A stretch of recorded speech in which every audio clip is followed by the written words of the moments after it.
ವೇದ ವೇದಾನಾಂ ನಾಟ್ಯವೇದಂ ಶ್ರೇಷ್ಠಂ ಇದಂ. ಚತುರ್ವೇದಗಳ ಅಂಶದಿಂದ ಹುಟ್ಟಿದ್ದು ನಾಟ್ಯವೇದ. ಸ್ವಯಂ ಬ್ರಹ್ಮನಿಂದ ರಚಿತವಾದದ್ದು ಈ ನಾಟ್ಯವೇದ. ಕಲೆ ಕೇವಲ ಮನೋರಂಜನೆಗಾಗಿ ಅಲ್ಲ, ಅದು ಆತ್ಮವಿಕಾಸಕ್ಕಾಗಿ. ಸಂಗೀತ ಜ್ಞಾನವು ಭಕ್ತಿ ವಿನಾ. ಸಂಗೀತ ಎಂದರೆ ಕಿವಿಗೆ ಇಂಪು ನೀಡುವ ಸ್ವರಗಳ ಸಮೂಹ ಮಾತ್ರವಲ್ಲ. ಹಿಂದೂಸ್ತಾನಿ ಸಂಗೀತ ತುಂಬಾ ಹೆಸರುವಾಸಿಯಾಗಿದೆ. ಎಲ್ಲ ಕಡೆಗೂ ಕೂಡ ಪ್ರಸಿದ್ಧವಾದಂಥ ಸಂಗೀತ. ಎಂತೆಂಥ ವಿದ್ವಾಂಸರಲ್ಲಿ ಇದರೆಲ್ಲ ಬಂದು ಹೋಗಿದ್ದಾರೆ. ಭರತನಾಟ್ಯ ಭಾರತದ ಅತ್ಯಂತ ಪ್ರಾಚೀನ ಕಲೆಗಳಲ್ಲಿ ಒಂದಾಗಿದೆ.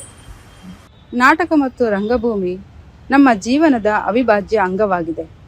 ಕಾವ್ಯೇಶು ನಾಟಕಂ ರಮ್ಯಂ ಎಂದರೆ ಎಲ್ಲ ಕಾವ್ಯ ಪ್ರಕಾರಗಳಲ್ಲಿ ನಾಟಕವೇ ಅತ್ಯಂತ ಸುಂದರವಾದದ್ದು ಮತ್ತು ಮನಸ್ಸಿಗೆ ಆಹ್ಲಾದಕರವಾದದ್ದು ಎಂದು ಹಾಗಾಗಿ ನಮ್ಮ ವಿಶ್ವವಿದ್ಯಾಲಯವನ್ನ ಇನ್ನೂ ಸಹ ಅಂತಾರಾಷ್ಟ್ರೀಯ ಮಟ್ಟಕ್ಕೆ ಕೊಂಡ್ಕೊಂಡು ಒಯ್ಯಬೇಕು ಅನ್ನುವಂತಹ ಉದ್ದೇಶವನ್ನು ಇಟ್ಕೊಂಡು ವಿಶ್ವವಿದ್ಯಾಲಯದಲ್ಲಿ ನಾಟಕ ವಿಭಾಗ ಕಾರ್ಯವನ್ನು ನಿರ್ವಹಿಸ್ತಾ ಇದೆ.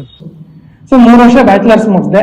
2025 ನಂದು ಬ್ಯಾಚುಲರ್ಸ್ ಕಂಪ್ಲೀಟ್ ಆಯಿತು. ಆ್ಯಂಡ್ 2 ಗೋಲ್ಡ್ ಮೆಡಲ್ ಕೂಡ ತಗೊಂಡೆ ನಾನು ಹಿಂದೂಸ್ತಾನಿ ಮ್ಯೂಸಿಕಲ್ಲಿ. ಜೊತೆಗೆ ನಮ್ದು ಆಪ್ಷನಲ್ ಎಲೆಕ್ಟಿವ್ ಆಗಿ ತಬಲಾ ಇತ್ತು. ಎಲ್ರಿಗೂ ನಮಸ್ತೆ. ನಾನು ಹಾವೇರಿಯಿಂದ ಇಲ್ಲಿ ಬಂದು ಸಂಗೀತ ಕಲಿತಾ ಇದ್ದೀನಿ. ಸ್ಟಾರ್ಟಿಂಗ್ ನನಗೆ ಸಂಗೀತದ ಬಗ್ಗೆ ಒಲವಿತ್ತು, ಬಿಟ್ಟರೆ ಸಂಗೀತದ ಬಗ್ಗೆ ಯಾವುದೇ ಗಂಧ ಗಾಳಿ ಜ್ಞಾನ ಏನೂ ಇರಲಿಲ್ಲ.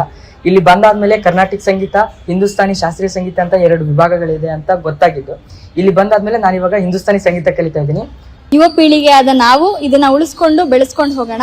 ಬಂದು ಎಲ್ಲರೂ ಇಲ್ಲಿ ಜಾಯಿನ್ ಆಗಿ ನೀವು ಈ ತರ ನಿಮ್ಮ ಫ್ಯೂಚರ್ನ ಬೆಳೆಸ್ಕೊಂಡು ಹೋಗಿ ಅಂತ ಹೇಳ್ತೀನಿ. Thank you.